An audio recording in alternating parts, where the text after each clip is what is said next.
Listo.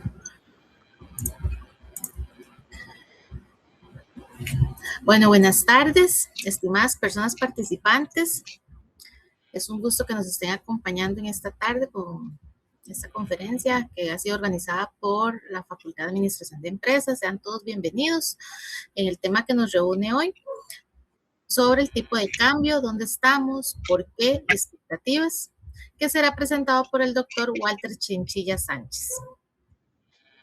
Una breve biografía del doctor Chinchilla, quien es economista, tiene 32 años de experiencia en el mercado bursátil. Actualmente es el analista económico de Valores Puesto de Bolsa, donde realiza pronósticos económicos y análisis de diferentes países. Tiene amplia experiencia como docente, ha sido profesor en distintas universidades en materias relacionadas con economía, administración y finanzas, además de haber participado en otros foros y cursos relacionados con el mercado de valores costarricenses. Además, don Walter tiene un doctorado en teología, a quien le damos la más cordial bienvenida por siempre colaborar con la Facultad de Administración de Empresas. Muy importante, antes de iniciar, algunas consideraciones para que lo tomen en cuenta. La actividad estará siendo grabada. Recuerden mantener sus micrófonos desactivados, pero pueden mantener la cámara encendida. Es importante que permanezcan conectados durante toda la conferencia con el doctor. Y durante la conferencia surgirán comentarios y preguntas, las cuales pueden escribir en el chat aquí del Meet. Y al final vamos a tratar de darles respuesta, ¿verdad? O si no, participando, al final levantan la manita. Seguidamente le damos la palabra a don Walter. Muchas gracias, don Walter. Bienvenido. Gracias, Michelle. Muchísimas gracias. Siempre es un gusto poder compartir con ustedes pantalla y compartir temas que yo sé que son de interés para todos. Y en particular el tipo de cambio, pues, ha sido origen de múltiples controversias a nivel político, a nivel económico, a nivel de la prensa. Hay cualquier cantidad de opiniones. Y entonces hoy quiero que nos enfoquemos en el tipo de cambio y en algunos elementos que nos pueden ayudar a entender mejor el porqué de su comportamiento. Voy a compartirles la presentación y para que podamos ver también la agenda que tenemos para el día para esta tarde. Bueno, primero que todo, vamos a ver, ok. El primero que todo, la inteligencia artificial se pasó de generosa con la ilustración de apertura de la exposición y yo le pedí que me hiciera una ilustración que reflejara el título, tipo de cambio, dónde estamos, por qué hay expectativas. Y bueno, pues doña Inteligencia se pasó y en el por qué puso todo un menú de temas que, bueno, no vamos a poder tocar hoy en día, porque como no es, el objetivo no es tanto un enfoque académico como un enfoque empírico, entonces no vamos a poder tocar estos temas. Pero todo esto tiene mucho que ver con el comportamiento del tipo de cambio, especialmente en mercados que ya son muy desarrollados y que tienen otros elementos de mercado cambiario que nosotros no tenemos. Pero la política monetaria, el entorno, el crecimiento, la inflación, especialmente el diferencial de tasas, y claro, todo lo que tiene que ver con riesgo y la percepción de riesgo que tienen las personas, pueden terminar influyendo. Lo que pasa es que estamos nosotros en un entorno donde ahora vamos a ver uno de los gráficos, el tipo de cambio empezó a bajar en julio del 2022 y no ha parado de bajar. Entonces, ahí es donde ya uno dice, no es toda esta selección de temas las que están explicando el comportamiento de nuestro tipo de cambio. Entonces, esto quedará para tal vez algún día una exposición un poco más académica de por qué el tipo de cambio se mueve en una o en otra dirección. Pero hoy nos vamos a enfocar en lo empírico, y en esto doña Inteligencia sí me hizo el gran favor de que en la pizarra puso el tipo de cambio del día de hoy, el tipo de cambio de referencia de venta del día de hoy, que es 466 colones. Y bueno, y con las expectativas, pues también se voló un poquito, yéndose hasta las nubes, y de momento no estamos viendo el tipo de cambio por las nubes. No, lo vimos por las nubes, pero eso lo vamos a conversar dentro de un ratito. Primero que todo, la agenda. Vamos a hablar de dónde estamos y por qué.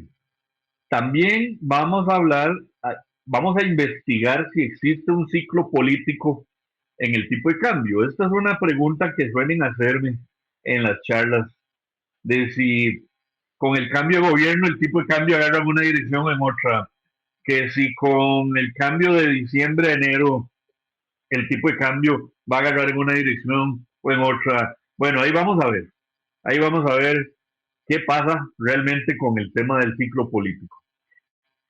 También quiero que veamos un par de temas que van más allá de lo cuantitativo, y que ya incursionan en el terreno de lo cualitativo, y son estos temas accesorios que ya no tienen tanto que ver con los montos. Es decir, los temas son muy cualitativos, terminan influyendo en los montos, pero no es como en la mayoría de los casos que empieza el monto y termina influyendo en el tipo de cambio. En este caso no, estos temas son muy cualitativos, y al ser cualitativos terminan influyendo en los montos, y de esos montos pasamos a la influencia sobre el tipo de cambio. Vamos a ver también, en cuarto lugar, que Costa Rica no está sola en este tema de un tipo de cambio bajo y bajando. No estamos solos. Algunas veces la información es incompleta. Lo que se llama en microeconomía, y ustedes deben haber ya pasado muchos de ustedes tal vez ya pasaron por microeconomía. Lo que en microeconomía llamamos información imperfecta. Allá algunos vieron las estructuras de mercado y empezaron por ver la economía, la competencia perfecta. Y la competencia es perfecta porque hay información perfecta. Ese es un modelo muy teórico que nos sirve de punto de partida para empezar a analizar los demás modelos de estructuras de mercado. Bueno, en este caso también, a veces en la prensa o los analistas se extienden hablando mucho sobre Costa Rica, pero no hablan del caso de otros países. Bueno, hoy queremos incluir ese tema. En el punto 5 quiero que veamos las expectativas y el por qué yo creo que el tipo de cambio podría llegar eventualmente a ese nivel. Y un tema que yo no había considerado al inicio y no estaba en nuestras conversaciones de CIREM, pero me pareció muy importante que incluyéramos al final unas reflexiones acerca de qué es el tipo de cambio correcto. ¿Cuál es el tipo de cambio correcto?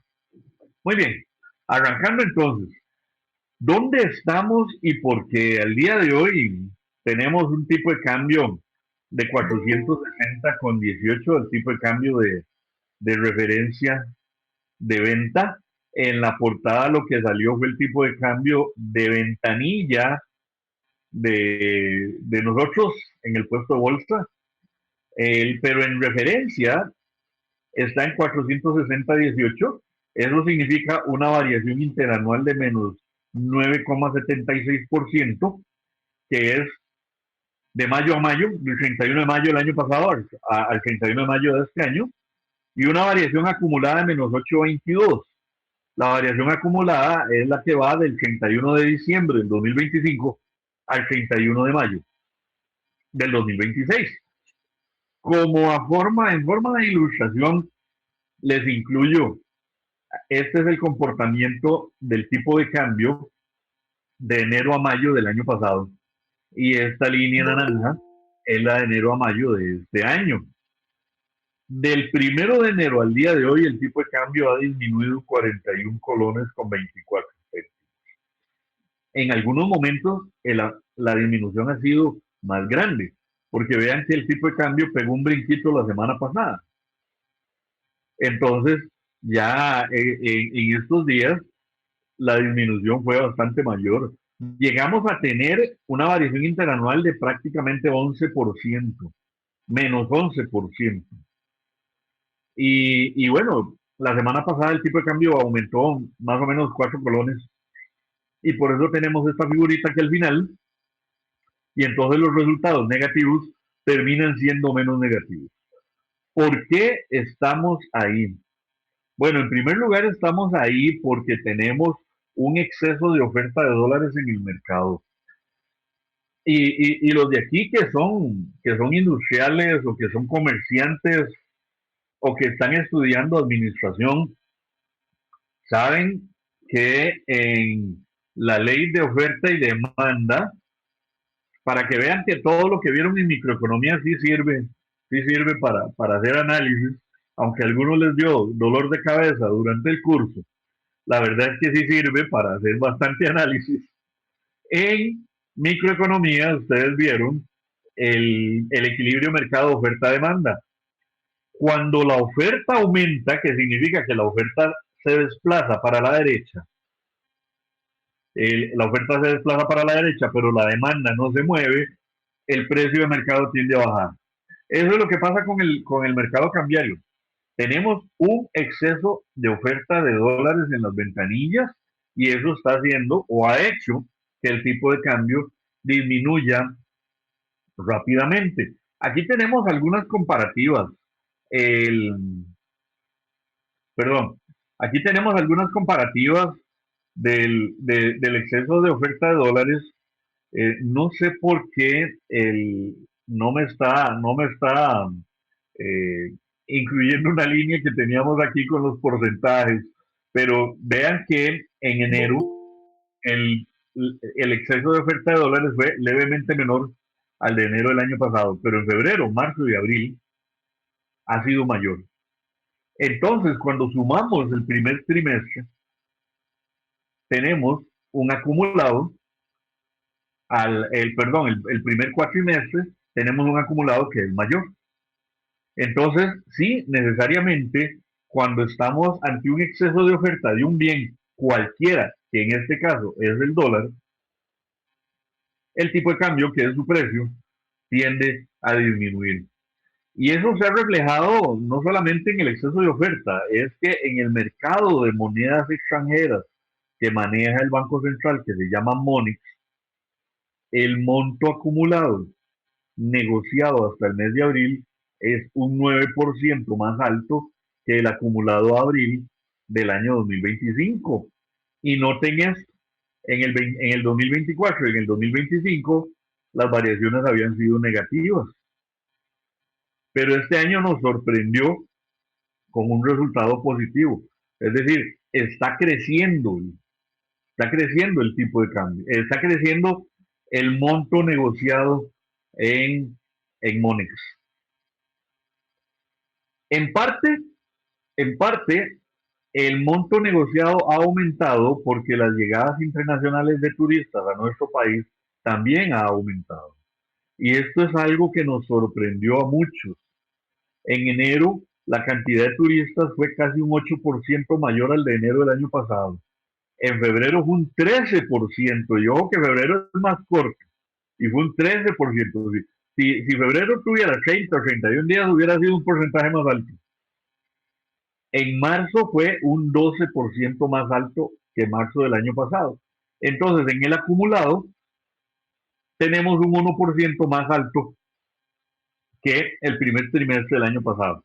En algunos casos presento cifras de abril y en otros, como en este caso, marzo, el abril, marzo, dependiendo las, eh, las fechas de corte. En este caso, en abril hubo un aumento, pero fue un aumento relativamente pequeñito, de un 1%. Pero en el acumulado del primer cuatrimestre fue un 9% más de turistas. Y ustedes deben haber escuchado o deben haber leído en la prensa que nosotros nos hemos vuelto un país muy caro para los turistas porque el tipo de cambio ha estado muy bajo. Bueno, en estos primeros 4 meses del año se les cayó ese argumento porque con el tipo de cambio tan bajo que hemos tenido, y vean la cantidad de turistas que siguen ingresando. En abril pegó un frenazo. Pues sí y no, porque nosotros estábamos esperando que abril fuera más moderado en el ingreso de turistas que los otros 3 meses. ¿Por qué? Les comparto este mapa de calor. Este mapa de calor nos muestra la estacionalidad del ingreso total de pasajeros en cantidad de personas. En el 2021 todo está en rojo porque en el 2021 estábamos apenas saliendo de la pandemia. En el 2022 ya empiezan a verse colorcitos amarillos, aunque septiembre y octubre se mantiene en rojo todos los años. Y ahorita vamos a hablar de eso. Pero ya en el 2023 ustedes pueden observar que el primer trimestre está en verde y diciembre también. Ya diciembre del 2022 deja de ser tan amarillo y empieza a teñirse más de verde. ¿Qué es lo que nos muestra esto? Que la estacionalidad alta del turismo en nuestro país empieza en diciembre y sigue durante enero, febrero y marzo. En abril ya no es tan verde, siguen siendo cantidades importantes, pero vean que todos los abriles entran menos turistas que en los marzos. Eso significa que la estacionalidad del turismo empieza a disminuir, empieza a desacelerarse. En mayo ya es bien amarillo, es bien amarillo. En junio y julio se nos cruza levemente, hay un colorcito un poquito más verdecito, más teñidito de verde, porque tenemos una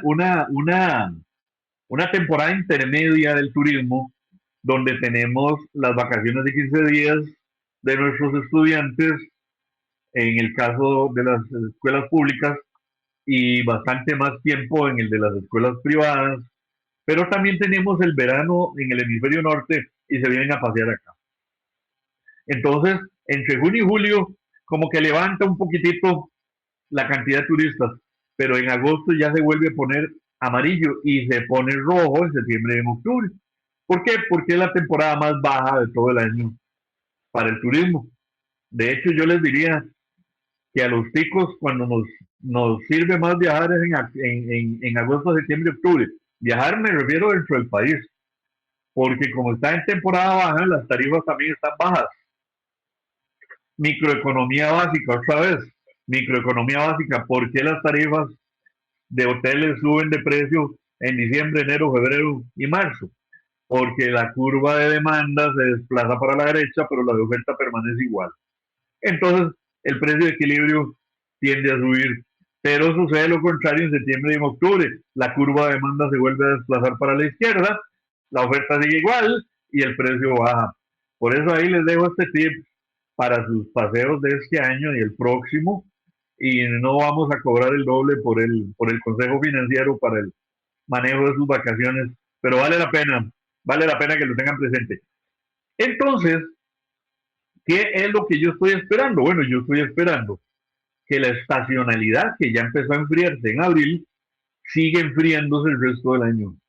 Eso significa turistas moderando su ingreso a Costa Rica. Pero tenemos que agregarle un factor de riesgo adicional, y es el hecho de que con todo el conflicto en Irán, con la enorme incertidumbre que eso ha generado, es posible que el costo del combustible se dispare por bastante tiempo y eso haga muy caro viajar en avión. Entonces podría ser que a la estacionalidad baja que estamos entrando ya, tengamos que unirle que muchos turistas decidan no venir porque está muy caro viajar, pero no porque Costa Rica sea caro, sino porque el tiquete de avión se vuelve muy caro. Entonces, esto que les estoy diciendo se va a volver muy importante ahora que hablemos de las expectativas. Cuando convertimos este cuadro que está en cantidad de personas en dinero, estos son los montos que han ingresado a nuestro país en el primer trimestre de cada año, en millones de dólares por viajes.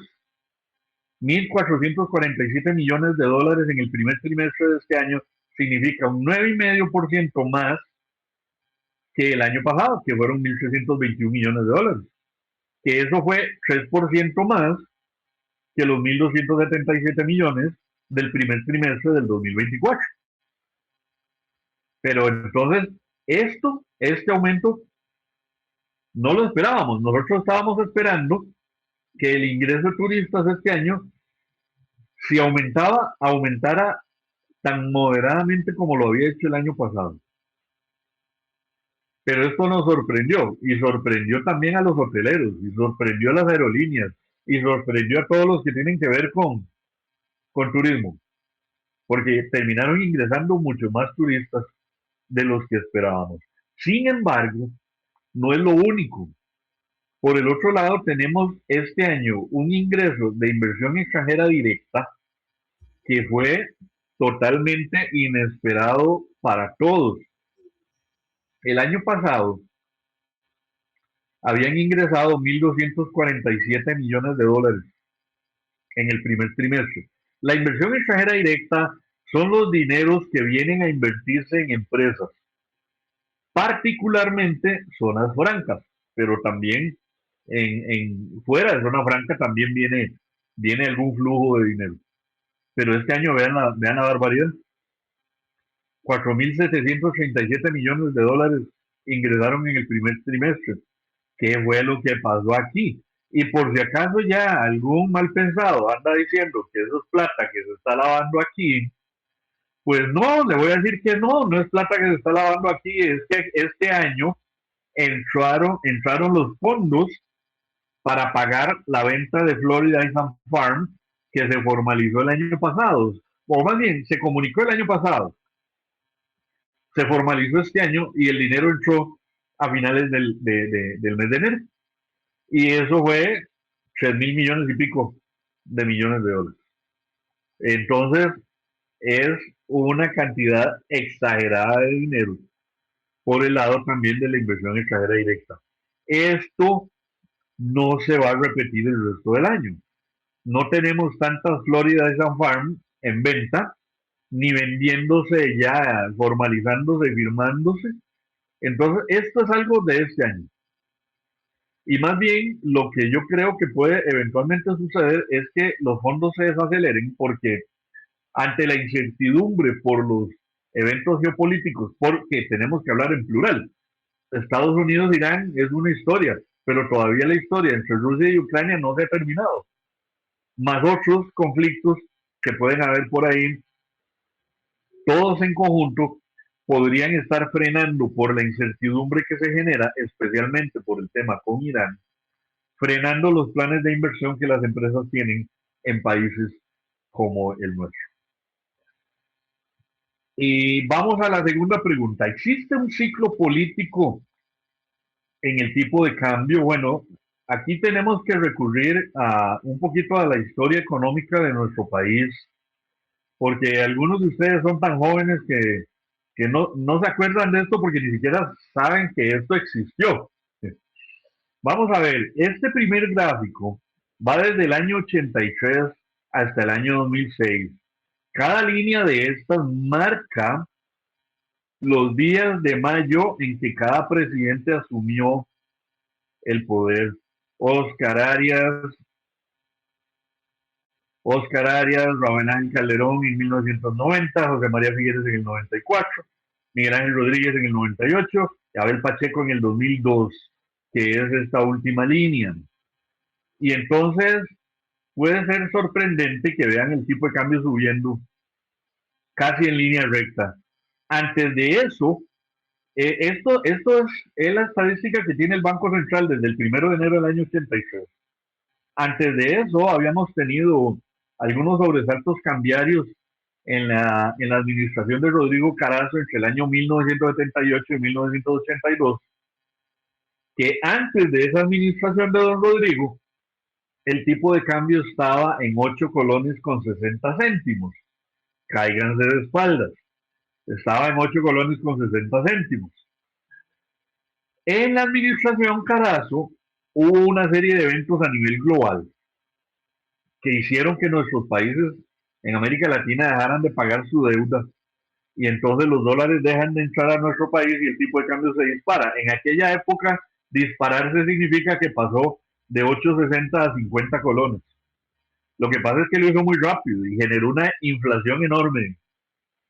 Cuando ingresa don Luis Alberto Monge al poder en el año 82, entre las cosas que hace es volver a abrir el flujo de dólares que ingrese a nuestro país, y con don Eduardo Lizano Fayt en el Banco Central elabora don Eduardo una estructura que se conoce hoy en día como las mini devaluaciones. Las mini devaluaciones van desde principios del año 83 hasta el 6 de octubre del 2006. Y las mini devaluaciones eran una estructura tal que el tipo de cambio subía todos los días. La diferencia ordenadamente. En esa época yo era y al principio el Banco Central anunciaba que había devaluación cada. Después empezó a anunciar devaluación cada 8 días. Y después las devaluaciones se hicieron todos los días. Todos los días. A eso se mal acostumbró la gente y por eso mucha gente todavía cree que invertir en o ganar en dólares es un gran negocio porque el tipo de cambio sube. No necesariamente es así. Durante las mini devaluaciones sí pasó así. Pero ¿qué pasó a partir del 6 de octubre? A partir del 6 de octubre, o más bien el 7 de octubre, entramos a un régimen cambiario intermedio que se conoció como el régimen de banda cambiaria. En ese tiempo, el Banco Central estableció un límite inferior y un límite superior para el comportamiento del tipo de cambio. En medio de los límites, el mercado hacía que el tipo de cambio se moviera volátilmente.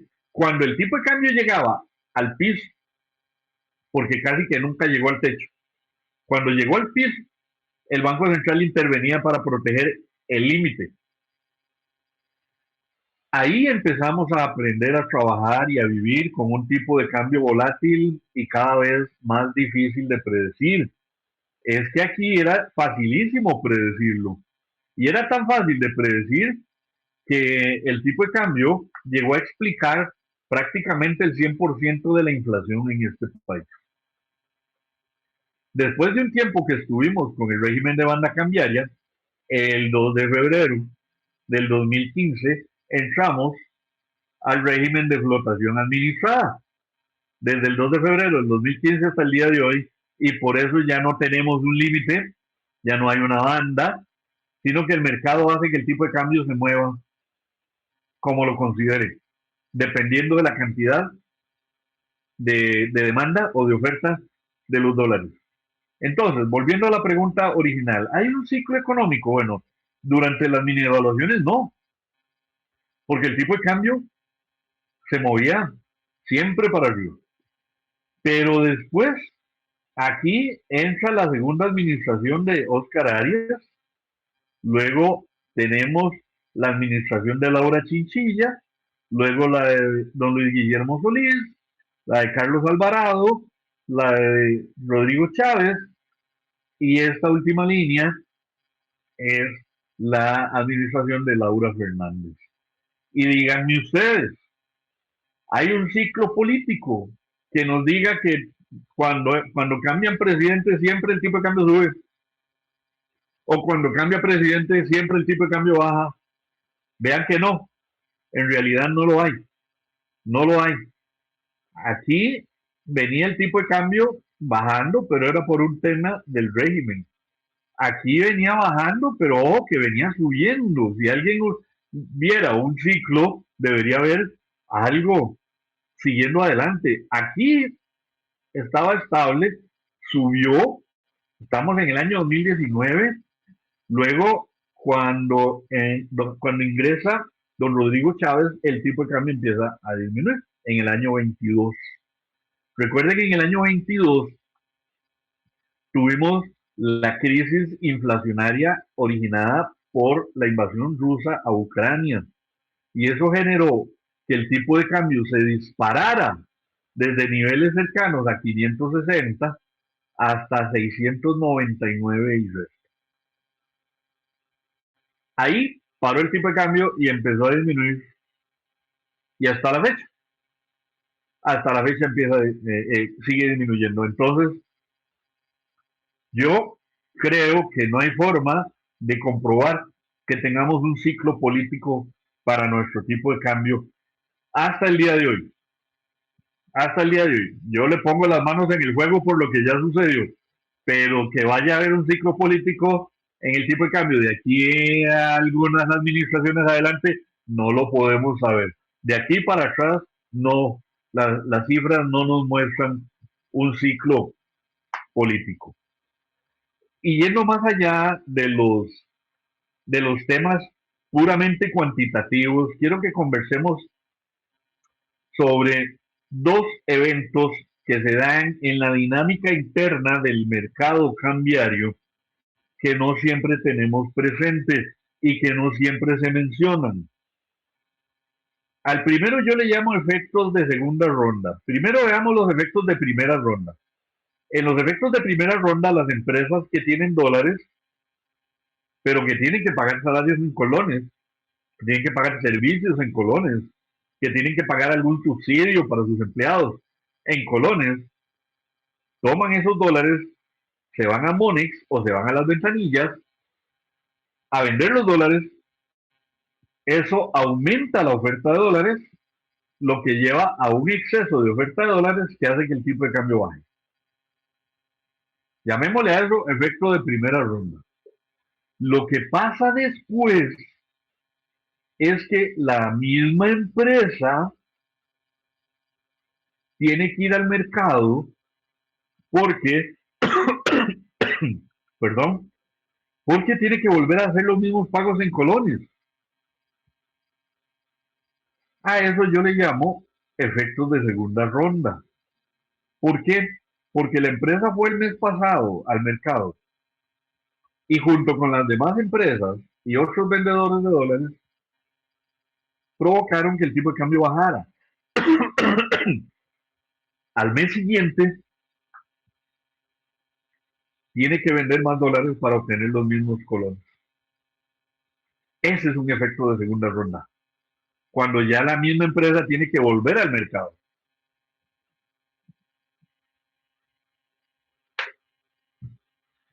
Pero para obtener la misma cantidad de colones, tiene que vender más dólares. ¿Por qué? Porque el mes anterior bajó el tipo de cambio. El asunto es que la empresa vende más dólares y se inicia todo el ciclo. Va a Monex a las ventanillas, aumenta la oferta de dólares, aumenta el exceso de oferta de dólares y vuelve a bajar el tipo de cambio. Y ya esto es un asunto al margen de si entraron turistas o no entraron turistas, si entró inversión extranjera directa o no. Al margen de eso, las empresas tienen que ir a vender más dólares para tener los mismos colones. Pero bueno, la realidad es que a este efecto de segunda ronda hay que unirle el hecho de que todos los meses entra inversión extranjera directa y todos los meses entran turistas con dólares frescos al país. Entonces, con mucha más razón, el tipo de cambio termina bajando. El otro temita es el que tiene que ver con que dividamos a los agentes económicos en dos grandes grupos. Los agentes económicos que tienen dólares para vender y los agentes económicos que más bien andan buscando dólares para comprar. Ellos van al mercado, unos para vender, otros para comprar. Pero lo que pasa es que se encuentran con el canal de las expectativas. Y resulta que como el tipo de cambio viene bajando y viene bajando y viene bajando y viene bajando, tanto los que venden como los que compran esperan que el tipo de cambio siga bajando, porque esa es la expectativa que se les ha hecho, ellos han ido haciendo de esa expectativa y entonces tienen que tomar una decisión. ¿Cuál decisión van a tomar? Bueno, imagínense que usted tiene dólares para vender. Si usted cree sinceramente que el tipo de cambio va a bajar, usted sale corriendo a vender antes de que el tipo de cambio baje. Pero si yo quiero comprar dólares y yo estoy segurísimo que el tipo de cambio va a bajar, yo mejor me espero a que el tipo de cambio baje para comprar dólares más baratos. Entonces ahí las decisiones son decisiones opuestas dentro del mercado. Los que salen a vender lo hacen antes de que baje y los demás, los que quieren comprar, se quedan quietecitos. Entonces, la combinación de gente vendiendo con gente esperándose para comprar terminan haciendo que baje el tipo de cambio. Y ya esto es un elemento fuera de, fuera de, fuera de los flujos de dólares, ya es un elemento de expectativas de mercado. Expectativas de mercado. Por eso son tan relevantes en la banca central moderna el estar estimando las expectativas de los agentes económicos. No sé si ustedes saben, pero el Banco Central todos los meses le pasa una encuesta a un montón de personas para que pongan su expectativa de inflación a un año y a 2 años y para que pongan su expectativa de comportamiento cambiario a 3 a 6 a 12 meses. Creo que a 24 también, para tratar de monitorear cuáles son las expectativas de la gente. Pero estos son elementos que están permanentemente ahí, solo que están de forma subyacente en el mercado cambiario. La gente se enfoca más en los montos y en los excesos de oferta y en ese montón de cosas cuantitativas y se les olvidan estos dos elementos cualitativos. Pero Costa Rica no está sola en este tema del tipo de cambio bajo. Y aquí nada más les voy a presentar un gráfico de los tipos de cambio. Aquí obviamente está el colón costarricense, está el peso mexicano, la corona sueca, el peso uruguayo, el dólar canadiense, el quetzal guatemalteco, el peso boliviano, el real de Brasil, el peso colombiano, el sol peruano, el peso chileno y el yuan chino o renminbi. Ahí uno le dicen renminbi y otros les dicen yuan. La línea punteada marca el 0%. Vean que todas estas monedas, todas estas que tenemos en este gráfico, todas están en negativo. Estas son variaciones interanuales de estos tipos de cambio. Y esto viene desde el 1 de enero. El gráfico es mucho más grande, la base de datos es mucho más larga. Lo que pasa es que se hacía demasiado enredo ver tantas líneas, y como la idea es hacer un comparativo, busqué el periodo que más nos permitiera verlo lo menos desordenadamente posible. Y este es el resultado, por lo menos es en lo que llevamos del 2026, todas estas monedas, el tipo de cambio está bajando en estos países. Costa Rica no está sola y aunque sí es cierto que es a la que se le hace más bulla porque estamos aquí, la realidad es que los flujos de dólares también llegan de forma importante a México, a Brasil, a otros países donde el turismo es tan poderoso como aquí, y la inversión extranjera directa en América Latina, a donde lleguen cantidades escandalosamente grandes, es a México y a Brasil. Ellos son los que le llevan la tajada más grande de inversión extranjera directa. Dios libre llegaran esas cantidades a nuestro país. No había forma de construir una zona franca del tamaño del país para poder albergar toda esa plata. Pero vean que en realidad está sucediendo, y no solo en América Latina, ahí estoy incluyéndoles China, y estoy incluyéndoles Canadá, y estoy incluyéndoles países europeos. No es solamente un tema nuestro. Pero aquí el mensaje es claro, Costa Rica no está sola en ese tema. ¿A dónde creo que el tipo de cambio podría llegar este año y el próximo? Bueno, este año yo creo que el tipo de cambio va a cerrar un 4% por debajo del año 2025. El tipo de cambio de referencia de venta, esto es referencia de venta, podría estar cerrando en 481.14 y el año entrante en 490.57 si se cumple la expectativa y el tipo de cambio sube un 1.96. Esto, ¿de qué depende? Bueno, depende del cumplimiento de dos supuestos fundamentales. Primero, la moderación en el flujo de dólares por turismo, Primero porque la estacionalidad tiende a la baja y segundo porque hay riesgos de disminución del flujo de turistas. Y por el otro lado, por la moderación en el flujo de dólares por inversión extranjera directa, por encarecimiento de costos y por la posible salida de empresas por tipo de cambio bajo. Pero aquí lo pongo entre paréntesis, neta, porque aquí se habla mucho de las empresas que salen, pero nadie menciona las empresas que ingresan. Hay empresas ingresando a nuestras zonas francas y hay empresas de las que ya están que se están haciendo más grandes. Pero esa es la parte que a veces no se menciona en la prensa. Y claro, quiero dejar bien clarito, aprovechando que están grabando la exposición y aprovechando que algún alumno por ahí está transcribiendo con una aplicación la, la exposición, quiero dejar bien claro esto. Estas son las expectativas más difíciles de calcular. Y yo vivo en constante revisión de las expectativas. Conforme nueva información va incorporándose, se va metiendo en el modelo para ver cómo afecta el pronóstico de aquí en adelante. Pero eso es algo que en lo que yo vivo mucho, en los puestos de bolsa, tenemos que vivir al día y al tanto de lo que tiene que ver con el comportamiento del tipo de cambio, porque ahí es donde decidimos si invertimos en dólares o en colones. Entonces hay que vivir en esto. Yo, parte importante de mi tiempo la dedico al seguimiento del tipo de cambio y por supuesto al de los pronósticos.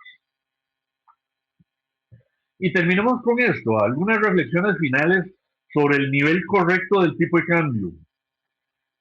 ¿Qué es el nivel correcto? ¿Cuál debería ser el nivel correcto del tipo de cambio?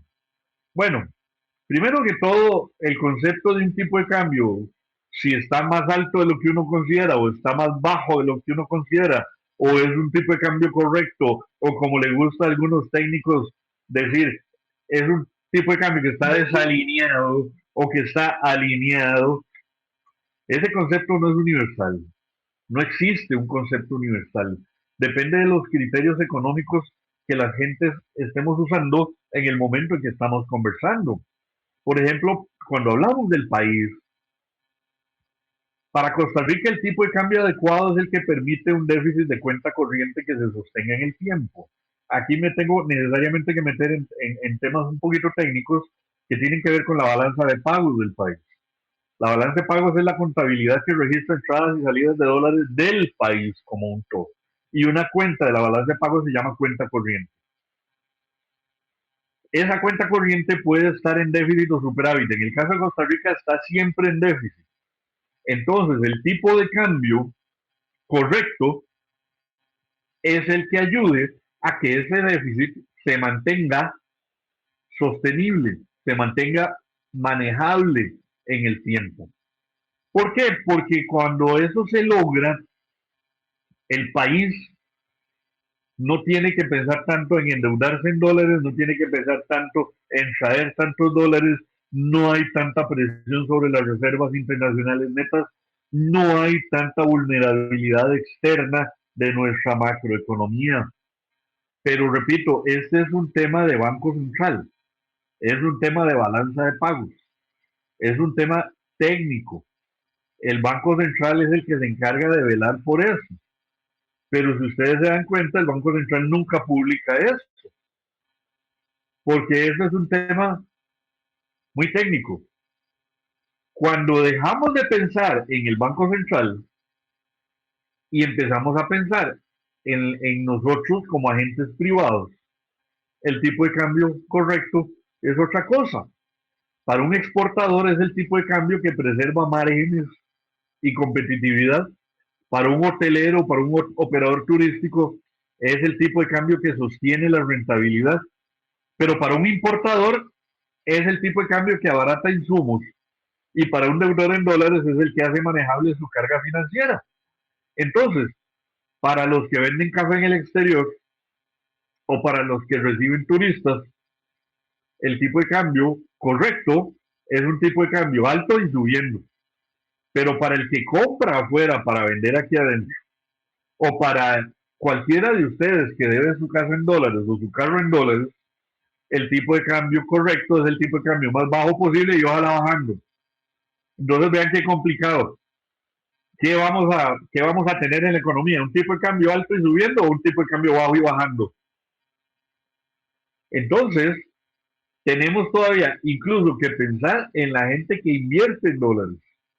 La gente que invierte en dólares necesita un tipo de cambio subiendo, porque, porque paradójicamente, aunque invierten en dólares, en títulos valores en dólares, terminan siempre revisando cuántos colones han perdido por tipo de cambio. Entonces ahí uno se pregunta para qué siguen invirtiendo en dólares. Pero ahí ya eso cada uno es el que lo decide. Entonces, no existe un tipo de cambio para todos. Cada sector de la economía tiene realidades de costos, ingresos y contabilidades muy diferentes, muy, muy diferentes.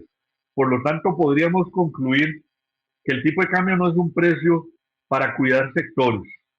El Banco Central no tiene el tipo de cambio para favorecer a exportadores o para favorecer a importadores. El tipo de cambio es una variable macroeconómica que debe preservar la sostenibilidad externa. A partir de aquí, cada sector, el exportador, el hotelero, el importador, el deudor en dólares, debe manejar su estrategia financiera para lidiar con el riesgo cambiario. Pero pretender que va a existir un tipo de cambio que nos sirva a todos, eso, damas y caballeros, es vivir una fantasía porque eso no existe. Bueno, de mi parte era lo que tenía para compartir con ustedes en esta tarde noche. Así que ahora quedo dispuesto y atento a las preguntas que quieran hacer, con mucho gusto. Y muchas gracias por las manitas que están ahí saliendo, aplaudiendo. Se los agradezco mucho. Que Dios los bendiga a todos. Muy amables. Adelante, Michelle. Perfecto, don Walter, muchísimas gracias por todo este tema que nos ha compartido y cómo el cambio, ¿verdad? El tipo de cambio y toda esa parte de la economía, uno cree que esos cursos después cuando se ven en clase, nada más quedan ahí y ya después uno sigue con su vida y parece que no, ¿verdad? Que por eso es importante poner atención en macro y en micro. Así es, así es. Muchas gracias, don Walter. Bueno, en este momento abrimos el espacio para preguntas. Quien quiera participar puede levantar la manito y le damos la palabra si le quieren hacer preguntas o comentarios a don Walter con respecto al tema que ha presentado. Y si no, dejan sus interrogantes aquí en el chat del Meet. Ahorita estoy viendo que en este momento solamente hay, bueno, Eduardo puso un comentario, escribió un comentario aquí en el chat. Buenas tardes, don Walter. No sé si sea una pregunta viable. ¿Por qué inciden las remesas en el tipo de cambio en Costa Rica? Bien, muy bien, genial. Gracias, Eduardo. Vieras que las remesas en nuestro país no son tan relevantes. No son tan relevantes. Nuestro país sí recibe remesas, pero casi que se netean con las remesas que salen de Costa Rica para los otros países. Nosotros tenemos muchos hermanos latinoamericanos que se han venido a vivir aquí. Tenemos hermanos venezolanos, colombianos, nicaragüenses, salvadoreños, tenemos hondureños. Ellos se vienen aquí a trabajar y ellos mandan sus dólares a sus familias. Entonces, si comparamos eso con los dólares que costarricenses que viven en Estados Unidos, en Canadá o en Europa o en otros países que nos envían, sí es un poquito mayor, pero prácticamente se netean. Entonces vieras que al final no tienen un mayor efecto porque es casi suma cero. Entonces no tienen tanto efecto. Ok, bueno, muchas gracias, don Walter. Cuando se hizo la inscripción de las personas, ¿verdad? Que estábamos aquí conectadas, el formulario tenía un espacio para dejarle preguntas previamente, don Walter. Entonces, Eh, Miche, Juan sí, Carlos Porras está con la mano levantada. ok, Entonces, no sé, ok. antes de Bueno, empezar a hacer preguntas. entonces, perfecto. Entonces, Juan Carlos, adelante con su pregunta o comentario para don Walter. Muchísimas gracias, don Walter, muchas gracias. Tal vez una consulta tipo consejo. Por ahí en la compañía tiene un ahorro en dólares importante que era para la construcción de un edificio. Y dicho sea paso, es un dinero que estaba ahí ya desde hace un tiempo alto. De hecho, cuando estuvo a 691 el dólar, por ejemplo, se tenía esa inversión. Hoy no se ha iniciado la construcción, ya va a iniciar como en 3 meses. Aquí, ¿qué es lo recomendable? Gastes esos dólares, pague en dólares todos los servicios y compras que pueda, o convierta colones, o manténgase. ¿Cuál sería una recomendación un poco ligera? Gracias. Bueno, don Juan Carlos, no tengo toda la información porque no conozco la estructura financiera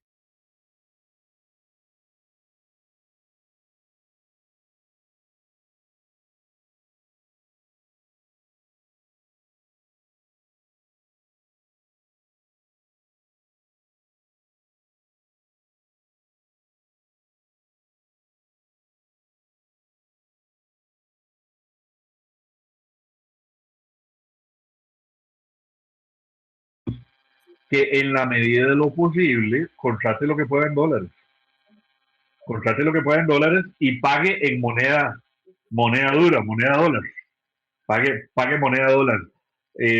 Porque mucha gente podría decir hoy en día mejor contrato en dólares y el tipo de cambio está muy bajo.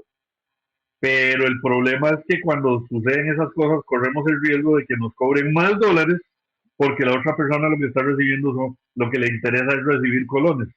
Entonces, en la medida de lo que usted pueda negociar con sus proveedores, cóbreme en dólares, yo le pago en dólares, en moneda, dólar, hágalo hasta donde el monto invertido que tiene se lo permita.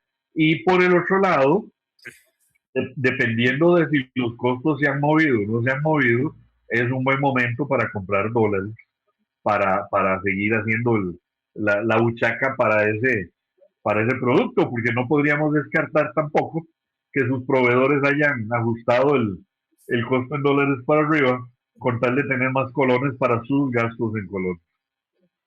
Ok, perdón porque me contestó una pregunta importantísima que no la había contemplado, porque igual hay una inversión todavía alta en colones. Igual, como se puso el tema del dólar, entonces se tomó la decisión de no comprar más dólares.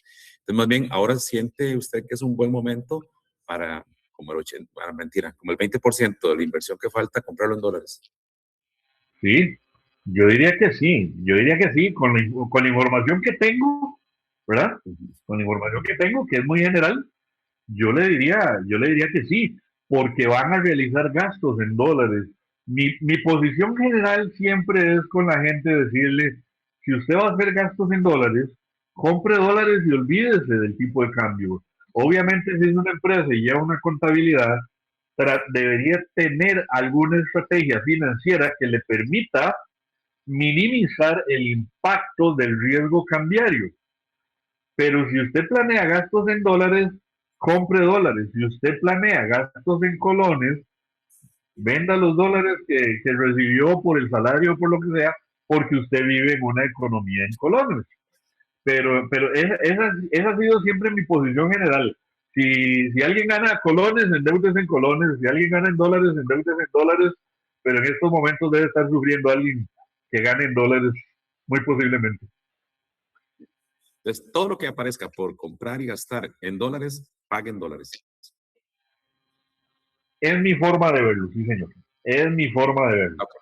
Es mi forma de verlo. Porque, por ejemplo, si alguien planeaba ir al Mundial este año y todavía está planeando ir al Mundial, ¿para qué tiene los colones todavía? Esos dólares debió haberlos adquirido desde el año pasado. Y aunque viera que compró los dólares y el tipo de cambio siguió bajando, ¿qué importa? Si va a hacer un gasto en dólares, tenga los dólares. Esa es mi forma, tal vez un poco sencilla, pero muy directa, tomando en consideración el riesgo cambiario, tenga los dólares que usted necesite. Muchas gracias. Con mucho gusto. Muchas gracias, don Walter y a Juan Carlos por esas preguntas. Ok, voy a leer las preguntas, ¿verdad? Que previamente les había indicado, don Walter. Y son 5 preguntas. Entonces vamos con la primera que dice, ¿qué partes son mitos y qué tanto es realidad lo que se comenta respecto a este tema por parte de los que no somos del área de administración de empresas? Miche, esa la habíamos cambiado por, te había enviado una segunda, si quieres seguirla leyendo la Ok, segunda, ya te pongo la primera. ok. Dice, ¿qué es lo que está afectando para que esté tan bajo la tasa de cambio? ¿Qué intervención se tendría que hacer para que este suba? Ok. Bueno, ¿qué está afectando? Lo que ya vimos, hay un flujo de dólares muy alto a nuestro país. Y eso hace que haya un exceso de oferta y permítanme usar un coloquialismo. Al fin y al cabo, en el mercado, los dólares son como los tomates. Si hay exceso de tomates, el precio del tomate se cae. Si hay escasez de tomates, el precio del tomate se vuelve altísimo. Igual con los dólares. ¿Qué hace que el tipo de cambio esté bajando y esté tan bajo? El exceso de oferta. El exceso de oferta de dólares. ¿Qué clase de intervención habría que hacer? Bueno, en estos momentos el Banco Central no interviene porque no es el modelo de la flotación administrada, no es el modelo que el Banco Central intervenga. El Banco Central le permite al mercado que dirija el tipo de cambio en la dirección que más le convenga.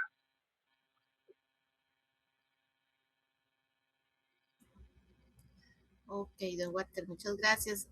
Eso responde entonces también a la primera pregunta que indica por qué el Banco Central no interviene para que suba el tipo de cambio.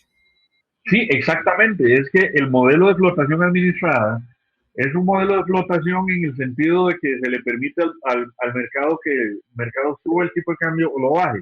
Y es administrada en el sentido de que el Banco Central solamente interviene para meterle freno para que el tipo de cambio no se vaya demasiado rápido para arriba ni se vaya demasiado rápido para abajo, sino que se vaya de una forma ordenada y una forma lenta.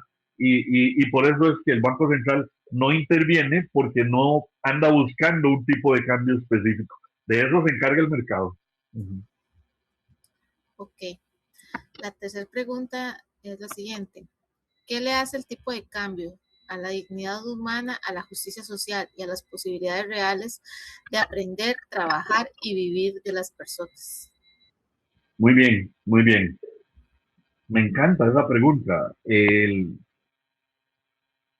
tipo de cambio es un valor neutro. El tipo de cambio per se no va a hacer que la dignidad humana aumente o disminuya o que las oportunidades de estudiar aumenten o disminuyan. Es igual que la inflación, es igual que la tasa de interés. Son mecanismos que se mueven de acuerdo a la interacción de la economía, donde hay una multiplicidad de determinantes que hacen que el valor de la inflación o de la tasa de interés o del tipo de cambio tenga un comportamiento en una o en otra dirección. A partir de ahí, los gobiernos lo que deberían hacer es tener políticas sociales que permitan compensar los efectos de la volatilidad de lo que nosotros llamamos macroprecios. Los macroprecios son la tasa de interés, la inflación y el tipo de cambio. ¿Por qué le llamamos macroprecios? Porque en su mover, en su volatilidad, afectan a todo el país. Y cada uno tiene que ver cómo hace para manejar esa volatilidad. Pero para ciertos sectores de la sociedad que son mucho más frágiles económicamente, ya ahí dependerá del enfoque social del gobierno de turno y de las políticas que les permitan a estas personas poder estar un poquito al margen de los efectos del tipo de cambio, en este caso particular, para que no les afecte eventualmente, por ejemplo, ¿qué? El acceso a Internet. Y si el acceso a Internet lo cobramos, lo pagamos en dólares a nuestros proveedores externos, pero si el tipo de cambio se mueve en una en otra dirección, no debería afectar al estudiante por ejemplo, al estudiante de La Salle que tiene que conectarse para poder recibir su lección sincrónica. Entonces, el gobierno tiene que ir leyendo el mercado y leyendo las necesidades de la sociedad y dándose cuenta que Internet es ya prácticamente un servicio público.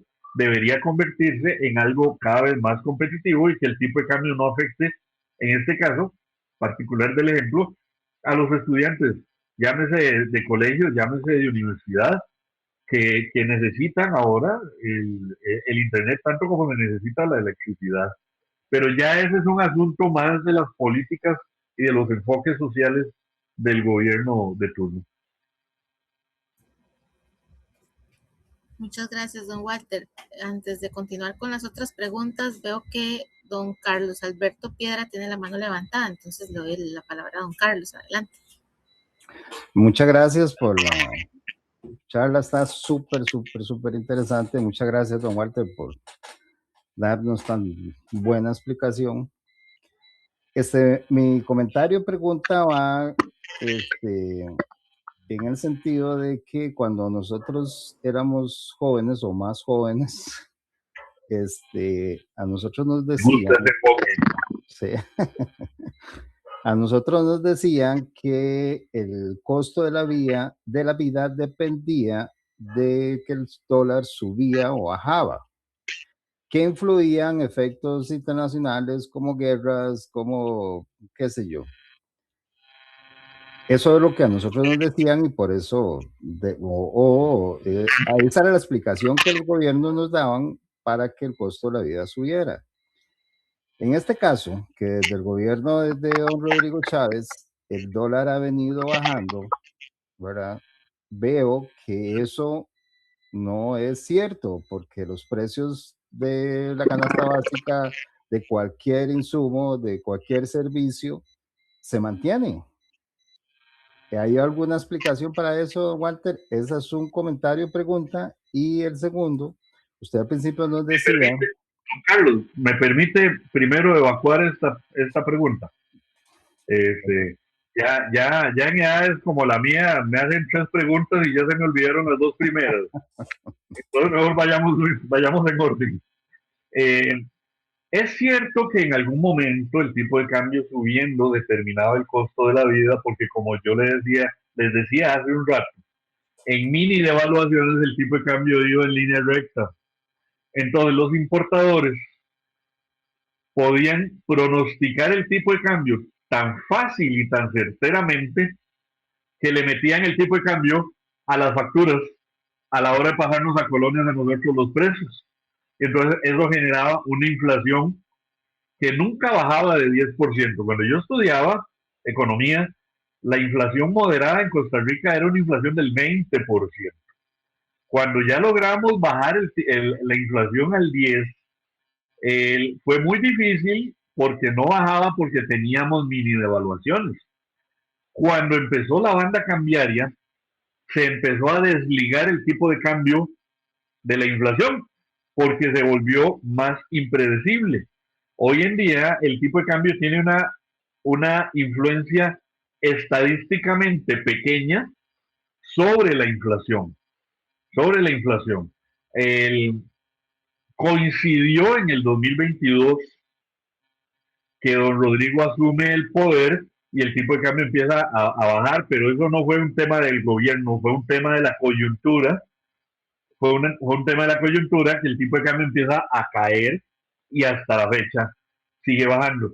Y usted va a un tema importante que yo también recalco en muchísimas de mis charlas. La inflación en estos momentos está negativa, pero está con precios altos. Después de que tuvimos una inflación del 16% prácticamente a mediados del año 2022, los precios cuando ya pasó la crisis inflacionaria global, algunos precios nuestros empezaron a disminuir, pero siguen estando muy altos. Y eso es lo que sucede. Si usted va al supermercado y le dicen que tenemos una inflación de menos 1,60, pero usted va y sigue pagando un montón de plata porque en realidad los precios siguen muy altos. puede haber disminución estadísticamente hablando en el índice de precios al consumidor. Pero cuando uno ya va a la caja, no encuentra esa disminución por ninguna parte. Y es por eso, ya el tipo de cambio no es el tipo de cambio ayuda a que la inflación se vea negativa, pero ya no es el determinante que era antes. Ya esa es una idea que podemos superar, ya podemos separar los dos precios. Ah, ok, entonces ya no es determinante el tipo de cambio en la inflación como lo era antes. Correcto. Okay. La segunda consulta de comentario, usted al principio nos indicaba de que este tema del narcotráfico y demás no influye en ese sobreexceso de dólares que tiene el país. Pero ¿qué pasa cuando se trata de, es que no me acuerdo cuál es la palabra, de que ese dinero mal habido se meta en el mercado por negocios que este tipo de gente hacen, llámese ganado, llámese importación de carne? Lavado de dinero. Exacto. ¿Influye o no influye en esa baja del tipo de cambio? Bueno, es que el problema con el dinero que se está lavando es que mientras se pague en efectivo y se cobre en efectivo, es una historia. Okay. Cuando yo hablo de estadísticas del Banco Central, cuando hablo de exceso de oferta de dólares, ya estamos hablando de plata que está dentro del sistema financiero. Y el sistema financiero tiene sus filtros para tratar de que no entre en el sistema dinero que vaya mal habido a lavarse el sistema. ¿Ves? Entonces, por ejemplo, si yo tengo 1.000.000 de colones para lavar, usted está vendiendo una vaca y la está vendiendo en 1.000.000 de colones y yo se lo pago a usted en efectivo, si después agarro la vaca y voy y la vendo y deposito la plata en el banco, es dinero limpio porque ya yo tengo cómo demostrar de dónde saqué la plata. Hice la venta de una vaca, ya es dinero limpio. Usted es el que tiene la plata sucia en ese momento. Entonces usted tiene que ver cómo la lava. Pero mientras esté en efectivo circulando, no afecta el tipo de cambio porque no se está negociando en el mercado organizado de monedas extranjeras que el Banco Central tiene. Pero en el momento en que esa plata entra al sistema, lo depositamos en la cuenta corriente, comprobamos, llenamos los formularios que nos pide la SUGEF y todo eso, si era plata sucia ya dejó de serlo. Por eso yo no puedo asegurarle a nadie que es el dinero sucio lo que está bajando el tipo de cambio, porque lo que baja el tipo de cambio son los dólares que están dentro del sistema financiero. Eso no puede ser dinero sucio. Ya pasó todos los filtros legales, toda la normativa prudencial ya la pasó. Entonces ya no es dinero sucio. Si fue dinero sucio en algún momento, esa es otra historia. Okay. Alguien logró de alguna forma meterlo en el banco y nadie le dijo nada. Pero ya ese sería un problema del banco. No sé si me explico. Sí, claro. Muchas gracias. Una última comentario, pregunta para no alargar mucho la. Perdón que sea tan. Con mucho gusto, no se preocupe. Usted nos hablaba de que el exceso de dólares que tenemos ahora es por el ingreso de nuevas empresas extranjeras que pagan y traen todos sus dólares por el negocio que se hizo con Florida Farm y demás. Claro, eso está, la disminución del tipo de cambio, como casi en toda la vida, es perjudicial para unos, pero beneficioso para otros. Así es. Ahora bien, la pregunta es, ¿por qué usted estaba haciendo al final de las reflexiones que usted tenía una perspectiva de que a fin de año el dólar iba a subir a 4.80 y para el próximo año a 4.90, si no mal me acuerdo? Sí, correcto. Pero si esa eso que está sucediendo, van a entrar más empresas, porque he escuchado que vienen más empresas de este tipo en zonas francas, entonces esa expectativa suya puede ser que no sea así, que más bien siempre va a tender a la baja. Claro, claro, claro, por eso yo dije también que ese es uno de los pronósticos más difíciles de realizar. Y por eso yo vivo revisando con frecuencia el mercado cambiario. Ahí yo les dejo mis supuestos, pero ya desde su nombre ya usted sabe, son supuestos. Sí, sí. Ahí tengo supuestos que yo creo que son razonables en el sentido de que hay bastantes riesgos a nivel internacional que podrían hacer que el flujo de dólares se modere hacia nuestro país, lo que le daría espacio a que la oferta disminuya y a que la demanda pueda hacer que el tipo de cambio suba un poquito más, porque mire, tampoco es mucho, ¿eh? Sí, Estoy hablando de exacto. Sí, tampoco es 460, 480 en 6 meses. Eso es muy poquito, es muy despacio, muy lento, y el año entrante también. No es que estoy pensando que se va a disparar, sino que los dólares se van a moderar. Pero como usted lo dice, perfectamente puede salir la sorpresa otra vez de que nada pasó y los dólares siguieron entrando y el tipo de cambio permaneció bajo. Sí, Claro. al final, bueno, las empresas turísticas, el turismo, cuando empezó a bajar el dólar, perdón, fueron los que pegaron el salto, ¿verdad? Claro. Pero con estos números que usted nos acaba de mostrar, que el ingreso de turistas al país subió, pero entonces, ¿cuál es el problema Sí. del sector turismo de que ellos tenían o creían que iban a suceder, ¿verdad? Eso ya como un último comentario.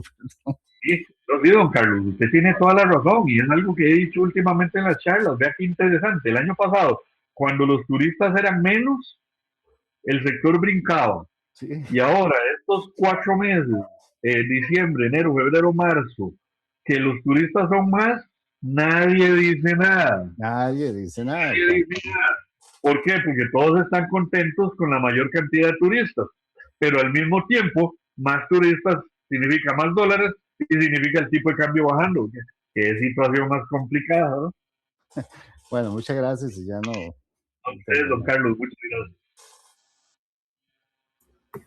No, muy interesante las preguntas que realizó don Carlos. Muchas gracias. Ok, vamos a continuar con las preguntitas que quedaban por acá. Dice, con la apreciación del colón,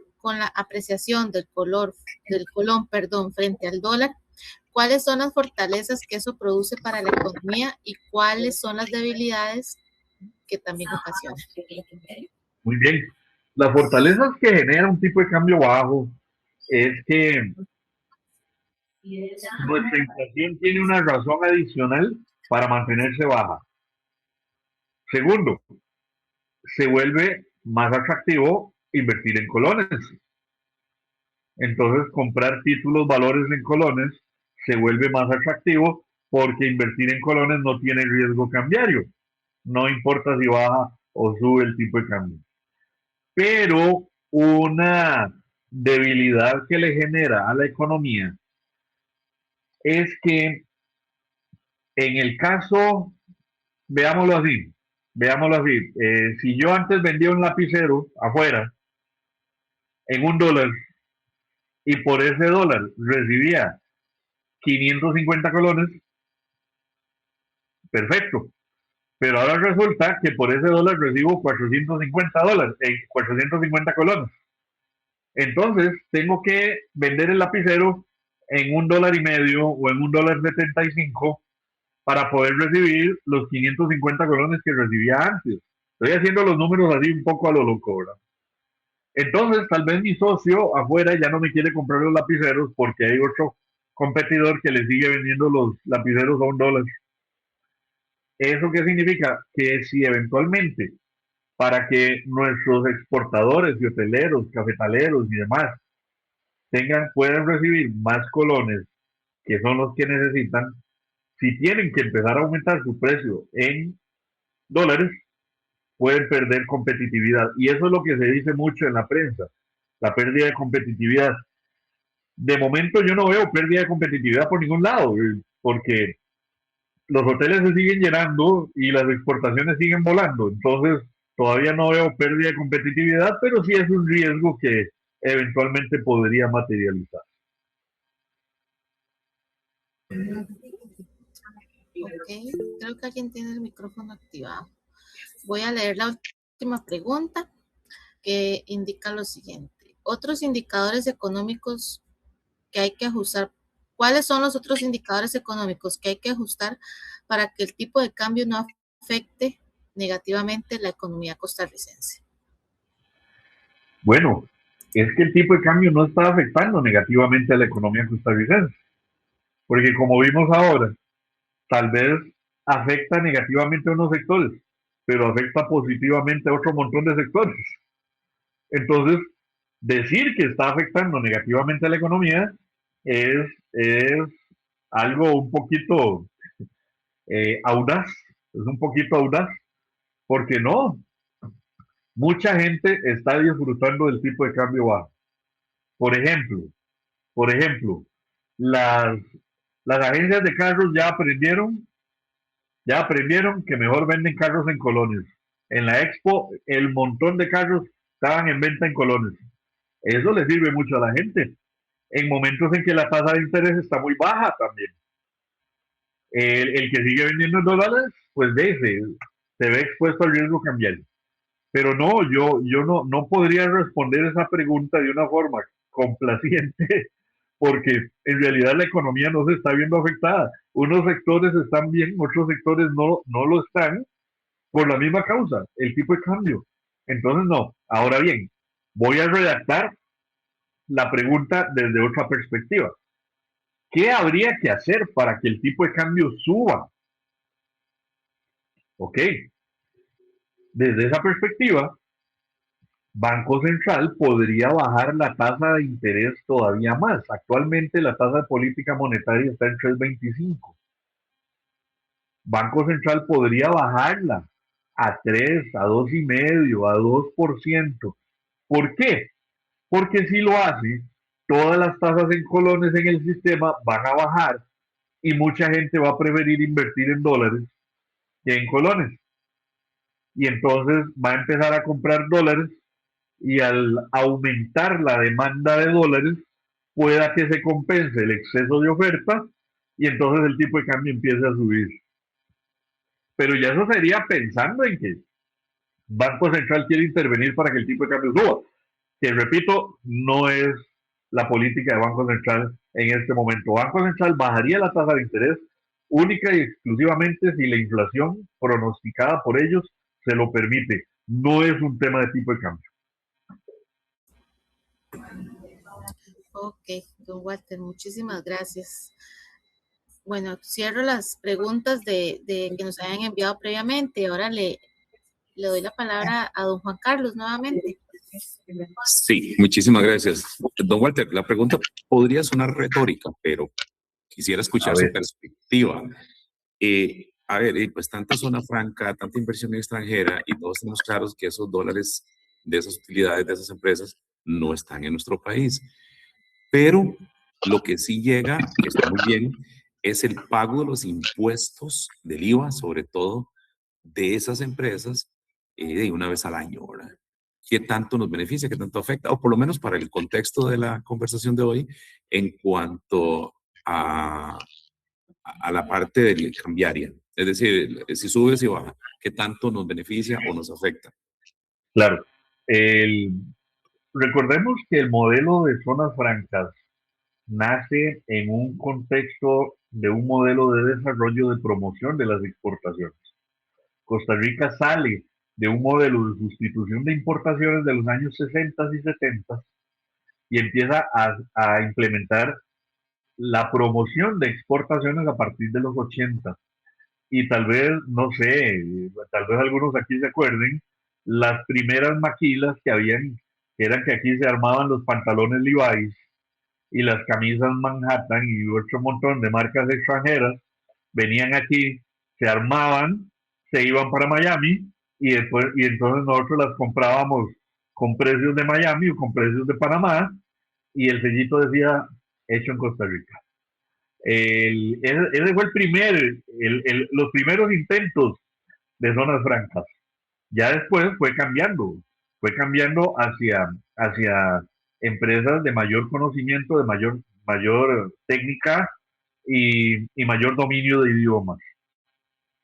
Entonces, por eso tenemos hoy unas zonas francas radicalmente distintas a las de los 80, finales, principios de los 90. Entonces, ¿por qué le hago todo este contexto? Porque por el lado de zonas francas, los beneficios, yo creo, es una opinión personal, los beneficios superan cualquier perjuicio que puedan provocar. No se me ocurre un perjuicio. Pero los beneficios que trae en materia de generación de empleo, en materia de transmisión de tecnología, en materia de desarrollo humano para las personas que logran ingresar a las zonas francas, es enorme. El asunto del IVA, yo no estoy tan seguro porque dentro de las exoneraciones fiscales que tienen las zonas francas, no sé si el IVA tendrá algo que ver. Pero en todo caso, usted me menciona el IVA solamente, pero las zonas francas gastan dólares todos los meses. Todos los meses tienen que estar pagando salarios, pagando proveedores en colonias, pagando servicios, pagando transportes, cosas por el estilo. Entonces, en realidad el flujo de los dólares por inversión extranjera directa es bastante frecuente, es bastante sostenido. ¿En qué nos puede afectar? Bueno, en estos momentos es parte de la explicación de por qué el tipo de cambio está tan bajo. Sí. ¿Eso nos beneficia? A unos sí, a otros no. Y vuelvo a lo mismo de la pregunta anterior. En realidad yo no puedo decirle que eso afecte a Costa Rica. Le provoca consecuencias, pero en unos sectores es positivo, en otros sectores es negativo. El día que Zonas Francas nos deje, eso sería una crisis, sería algo muy, muy, muy, muy grande, un problema muy grande, porque en estos momentos nuestra estructura productiva depende mucho del régimen especial, que es algo que yo también menciono con frecuencia en mis exposiciones.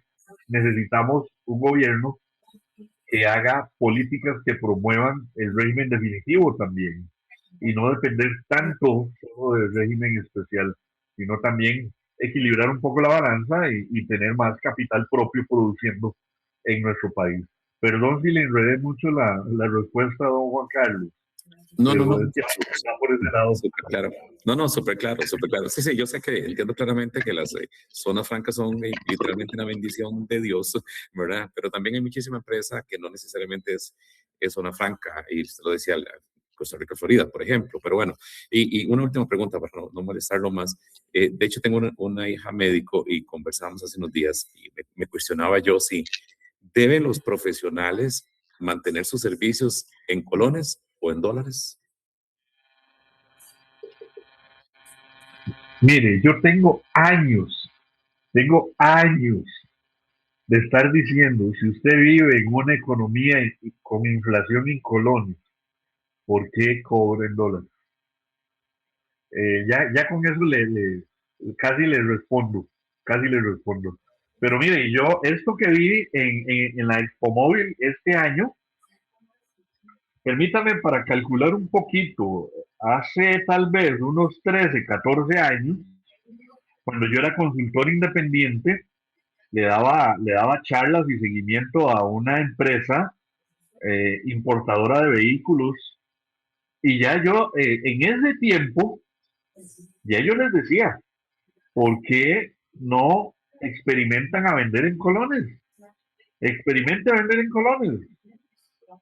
Y antes de eso, cuando trabajaba en otro puesto de bolsa, en un hotel en Guanacaste, cuando el tipo de cambio estaba cayendo, el gerente me dijo, ¿qué hago? En medio de la charla, ¿qué hago? Yo recibo dólares, pero el tipo de cambio está cayendo. Y entonces yo le dije, ¿por qué no deja de cobrar en dólares? Cobre en colones. Al extranjero cóbrele en dólares y al local cóbrele en colones.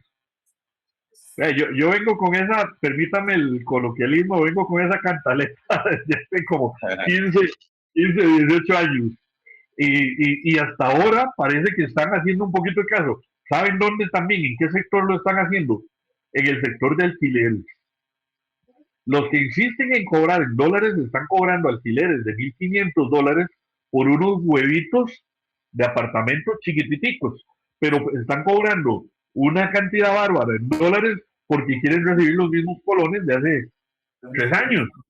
Pero hay otro montón de alquileres que ya están empezando a cobrarse en colones, precisamente para evitar el riesgo cambiario. Entonces, todo este preámbulo yo le diría a su hija, eh, depende de los planes que usted tenga, haga ahorros en dólares, haga ahorros en colones, pero yo le diría, cobre en colones, aproveche que el tipo de cambio está bajo para hacerse de los dólares, si tiene planes en el futuro de gastos en dólares. Si no, ¿para qué se va a preocupar? Excelente. Ok, don Walter, muchísimas gracias y también a don Juan Carlos y quienes han participado. Voy a dar lectura a uno de los comentarios que hay aquí en el chat del Meet de Yajaira Chinchilla Mena. Dice lo siguiente: muchas gracias por compartir estos importantes fundamentos. Con frecuencia se atribuye el comportamiento del tipo de cambio al gobierno de turno, cuando en realidad se trata de un fenómeno mucho más complejo que responde a factores macroeconómicos como la oferta y demanda de divisas, las tasas de interés, inversión extranjera, las exportaciones, importaciones y las condiciones de los mercados internacionales. Es valioso contar con el criterio de un experto que nos ayude a comprender que estos movimientos no dependen exclusivamente de decisiones gubernamentales, sino de múltiples variables económicas que interactúan entre sí. Muchas gracias, Yajaira. Muchísimas gracias por sus palabras tan bonitas. Que Dios la bendiga. Y Kendall León Hernández nos indica, pregunta, consulta, si llegara a suceder que el país se dolarice, ¿de qué manera nos afectaría en el futuro? Bueno, a mí no me gusta la idea de dolarizar. No me gusta. Nunca me ha gustado y creo que nunca me va a gustar. Pero al final será una decisión de los políticos de turno. Esa es una decisión de la Asamblea Legislativa, no es una decisión del Banco Central, porque hay que modificar la Constitución para permitir que el dólar sea moneda de curso legal o que sea la moneda de curso legal. A mí no me gusta la idea de dolarizar porque no tenemos un flujo de dólares que sostenga un régimen dolarizado. Es que no es lo mismo hablar de flotación administrada que hablar de que a todos nos cambien todo de colones a dólares, precios en dólares, salarios en dólares. Y les voy a decir por qué. El Salvador se dolarizó muy fácil porque tiene una cantidad de hermanos salvadoreños en Estados Unidos tan enorme que las remesas a El Salvador sí son importantes, son muy influyentes. En el caso de Ecuador, Ecuador se dolarizó porque produce petróleo, entonces tiene un ingreso de dólares prácticamente asegurado a través del petróleo. Y aún así, cuando el petróleo cayó a $40, se vieron a palitos para tratar de sostener su dolarización porque el ingreso se les cayó. Y en el caso de Panamá, Panamá tiene un acuerdo monetario con Estados Unidos, firmado en enero o febrero de 1903.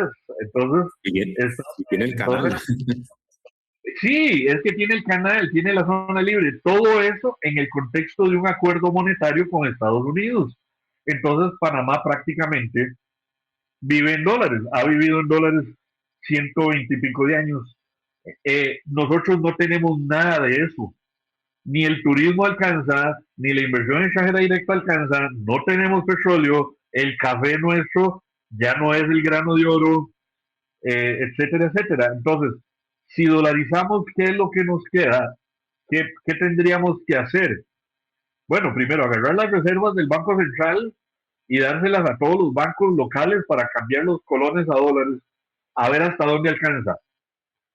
Y lo que no alcance es el Ministerio de Hacienda endeudándose en dólares, endeudándose en dólares, endeudándose en dólares para traer dólares de afuera para sostener aquí el régimen dolarizado, y esa es la parte que a mí no me gusta, pensar que la política económica toda ya no va a tener un banco central, toda la política económica va a depender del Ministerio de Hacienda, y el régimen va a depender de que Hacienda se endeude lo suficiente para estar trayendo dólares nuevos. Y no me gusta, la idea no me gusta, creo que nos afectaría montones. Los países que se han dolarizado el primer año tienen una inflación que se les dispara, porque todos los precios son muy vivos, todos los precios los redondean para arriba, y en dólares, menos los salarios no los redondean para arriba. Entonces, los primeros años de las dolarizaciones son duras, han sido muy duras. Yo no quiero pasar por eso, francamente, no creo que Costa Rica tenga las condiciones para dolarizarse ya, de hecho, ya de facto, ¿no?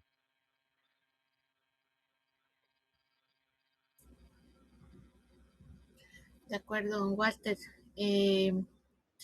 Veo la mano levantada de el Perdón, usuario. soy José Carlos, disculpa, no sabía que me Ok. metí con la cuenta de Google, perdón.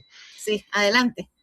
Yo entiendo mucho el concepto de no querer ¿cómo es? Dolarización en Costa Rica, Correcto. pero el equivalente al euro, ya que el euro está como mejor valor ahorita. Es igual. Igual. Es igual. Tendríamos, primero desaparece el Banco Central. Y segundo, tendríamos entonces que endeudarnos en euros, y endeudarnos en euros, y endeudarnos en euros. Y yo no sé si existirá un mercado tan grande como para invertir en un país tan pequeño como el nuestro, sabiendo que esa inversión es para sostener un régimen monetario, porque ese sería un régimen monetario. No sé si encontraríamos tanto mercado como para lograr euroizar nuestra economía, pero para mí sería exactamente lo mismo. Solo a punta de deuda podríamos tratar de sostener un régimen de esa clase. No lo veo. Qué pucho hueco nos metimos con Colón, ¿eh? Tocadito de caro está.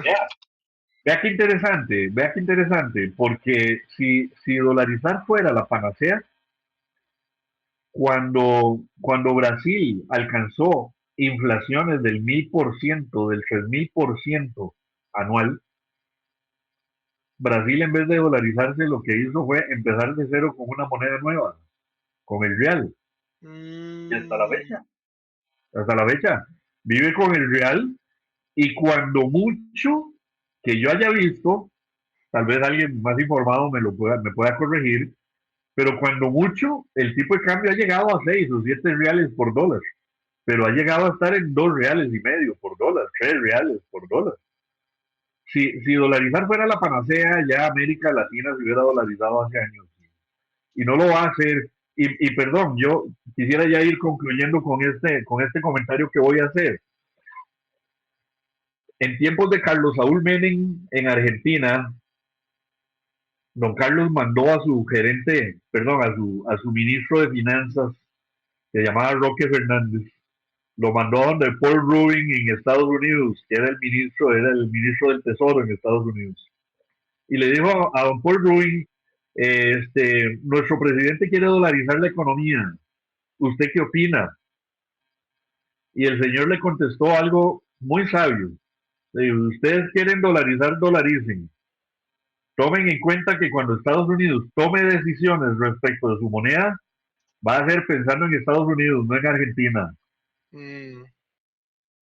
Y hasta la fecha Argentina nunca se dolarizó. Yo no quiero, la gente que favorece dolarizar, una de las cosas que dice es, nos volamos al Banco Central, pero no se ponen a pensar que vamos a depender del Banco Central de Estados Unidos. Y ellos piensan en ellos no tienen por qué pensar en nosotros. Entonces, no, entre más lo pienso, menos me gusta la idea, ¿viera? Ok, muchísimas gracias. Con eso sería mi última pregunta ya. Muchas gracias.